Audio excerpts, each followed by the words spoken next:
Assalamualaikum warahmatullahi wabarakatuh. Pertama-tama yang kami hormati Bapak Dr. Andes Ahmad Tijari MPD beserta Ibu Fitri Khairia Parinduri SKM MKM selaku dosen pengampu mata kuliah Inovasi Perubahan dan Gerakan Sosial. Perkenalkan, kami dari kelompok 6 yang terdiri dari saya, Faiza Takamila, beserta 4 rekan saya lainnya, yaitu Najla Nur Salsabila, Fatan Hakimubin, Angelita Mutiara Windari, dan Akmaluddin. Pada video kali ini, kami akan mempresentasikan sebuah gerakan sosial yang kami rancang dengan nama Tumbuh di Sini. Gerakan Tumbuh di Sini ini lahir dari keresahan terhadap fenomena yang belakangan ini viral, yaitu mengenai hashtag kabur aja dulu, yang dimana saat ini banyak sekali generasi muda yang merasa kesulitan untuk berkembang di negaranya sendiri. Melalui video presentasi kali ini, kami ingin mengajak para generasi muda melihat bahwa peluang untuk tumbuh itu masih ada dan bisa dimulai dari hal-hal kecil di sekitar kita.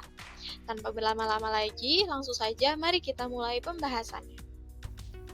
Materi pembahasan yang akan kita sampaikan dalam video kali ini yaitu meliputi masalah dan data dari fenomena kabur aja dulu, kemudian teori pendukung gerakan, lalu ada konsep gerakan tumbuh di sini, serta strategi, tantangan, dan solusi pelaksanaan, dan yang terakhir, kesimpulan. Pada pembahasan pertama di video ini, akan kami buka dengan latar belakang yang membuat fenomena hashtag kabur aja dulu ini sempat trending di Indonesia, khususnya di platform X atau Twitter, beserta data-data pendukung yang membuat munculnya fenomena ini. Dalam beberapa tahun terakhir, tagar kabur aja dulu ini ramai di media sosial sebagai bentuk keresahan generasi muda terhadap kondisi sosial, politik, dan ekonomi di Indonesia. Awalnya muncul sebagai sarkasme, namun tagar ini berkembang menjadi simbol nyata dari keinginan untuk meninggalkan negeri demi mencari peluang hidup yang lebih baik di luar negeri.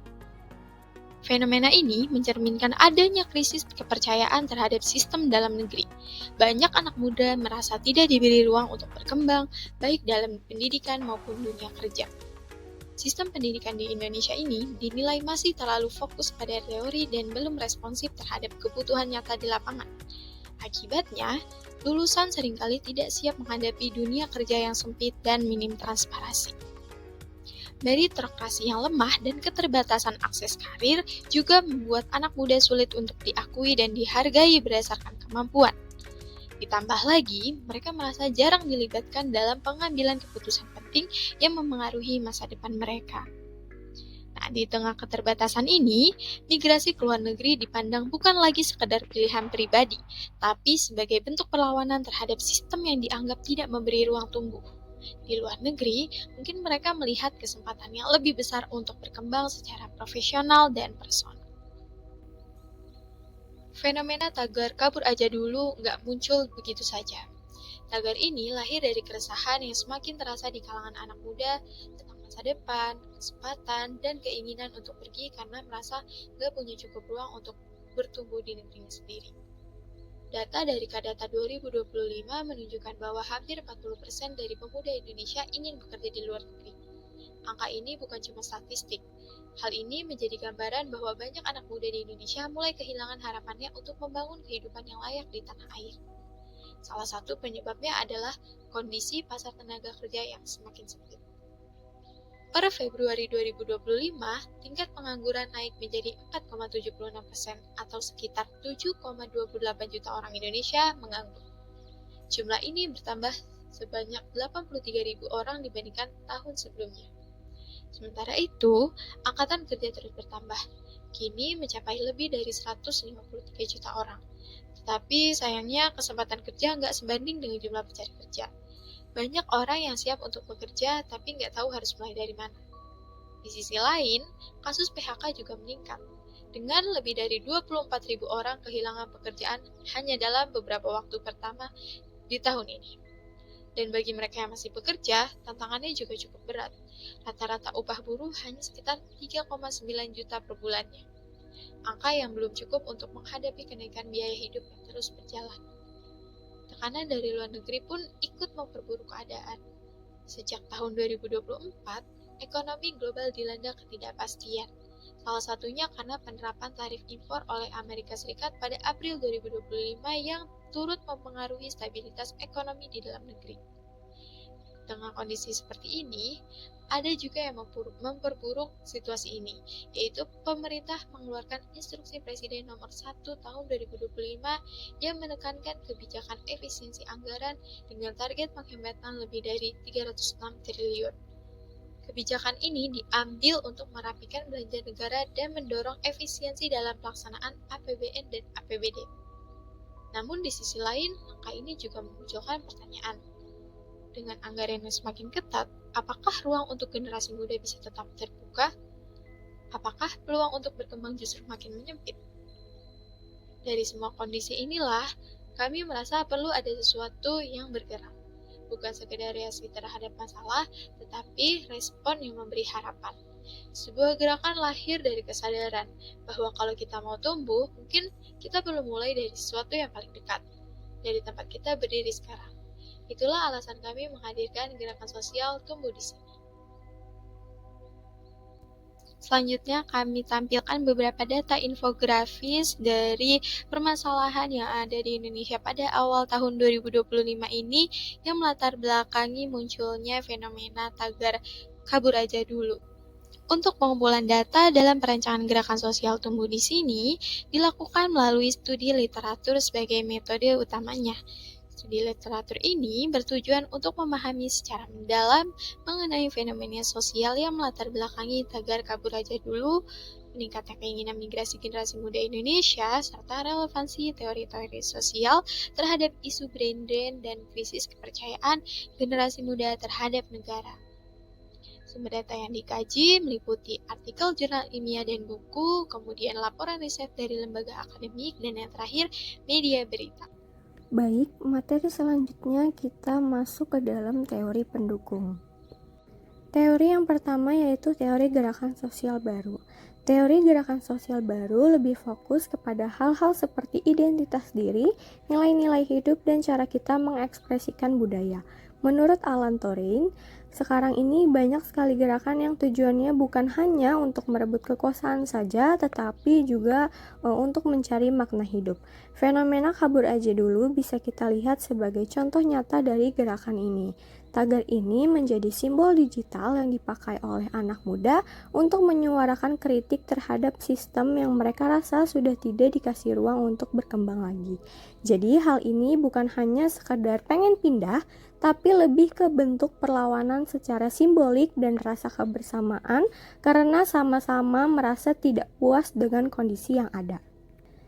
Selanjutnya, teori yang kedua yaitu teori deprivasi relatif yang menjelaskan bahwa ketidakadilan muncul ketika kenyataan yang kita hadapi tidak sesuai dengan harapan yang kita inginkan.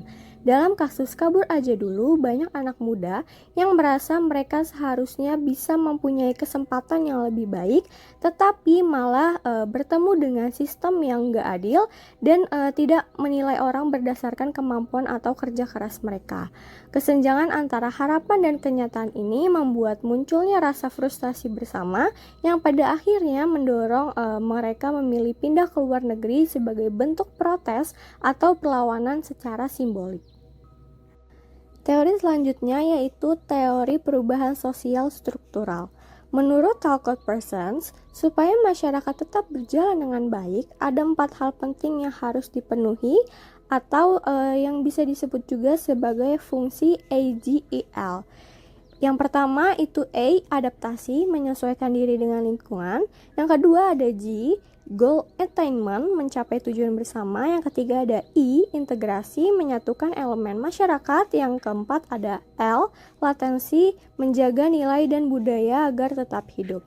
Nah, fenomena kabur aja dulu menunjukkan bahwa keempat fungsi itu tidak berjalan dengan baik. Yang pertama itu ditunjukkannya dengan sistem ekonomi dan sosial yang gagal beradaptasi dengan kebutuhan generasi muda. Yang kedua, gagal mewujudkan tujuan seperti keadilan dan kesejahteraan. Yang ketiga, lemah dalam menyatukan masyarakat. Dan yang terakhir, kurang berhasil dalam melestarikan nilai-nilai yang membuat anak muda tidak merasa dihargai. Karena itulah banyak dari mereka memilih cari jalan lain, termasuk pindah ke luar negeri. Hal ini menjadi tanda bahwa ada masalah serius dalam struktur masyarakat yang akhirnya bisa mendorong terjadinya perubahan sosial. Relevansi teori dengan fenomena brain drain generasi muda ini menunjukkan bahwa kekecewaan anak muda terhadap sistem yang mereka rasa tidak memberi mereka ruang untuk berkembang.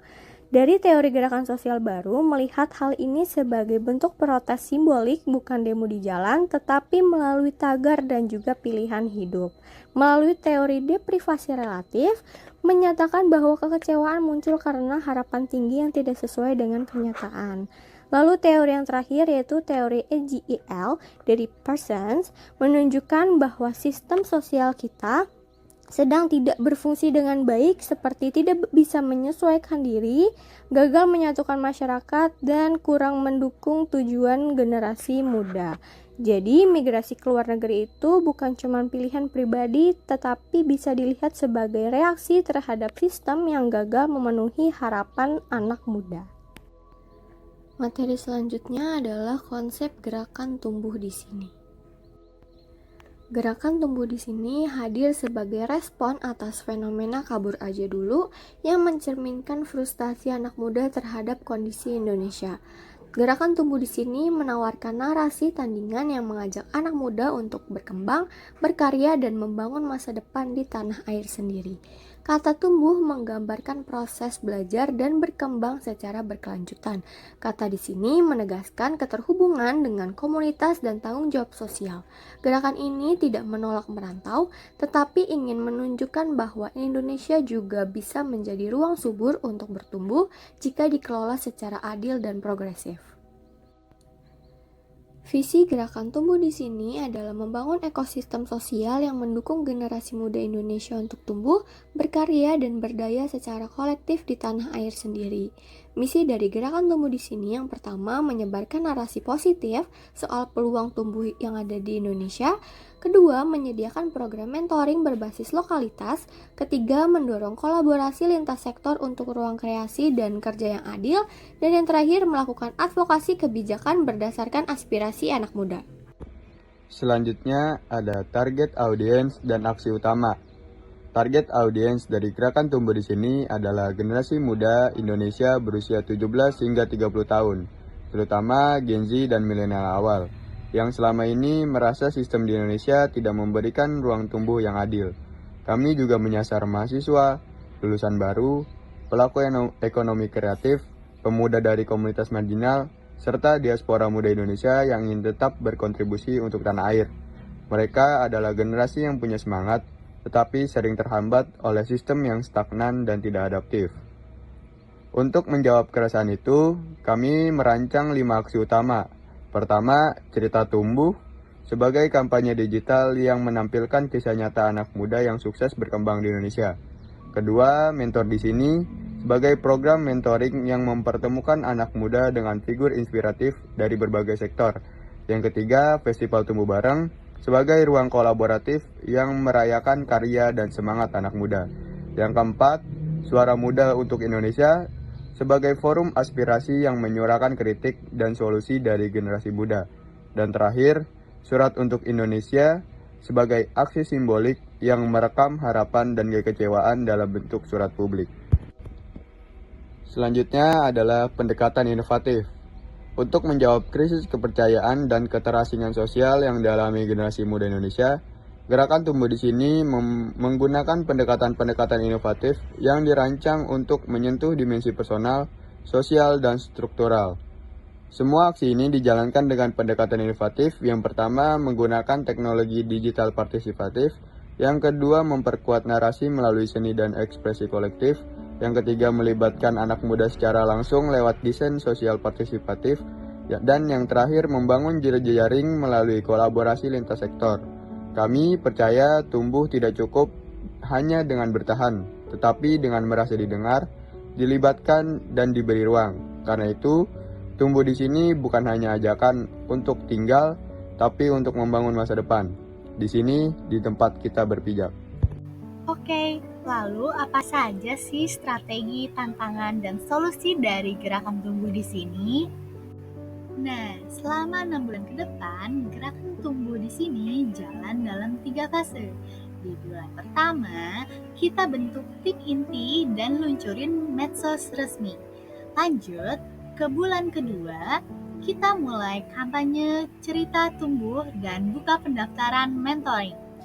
Bulan ketiga, mulai batch mentoring pertama dan forum aspirasi online. Lalu, bulan keempat, kolaborasi, komunitas, dan siapin festival. Bulan kelima, festivalnya jalan, terus hasilnya kita olah jadi draft kebijakan.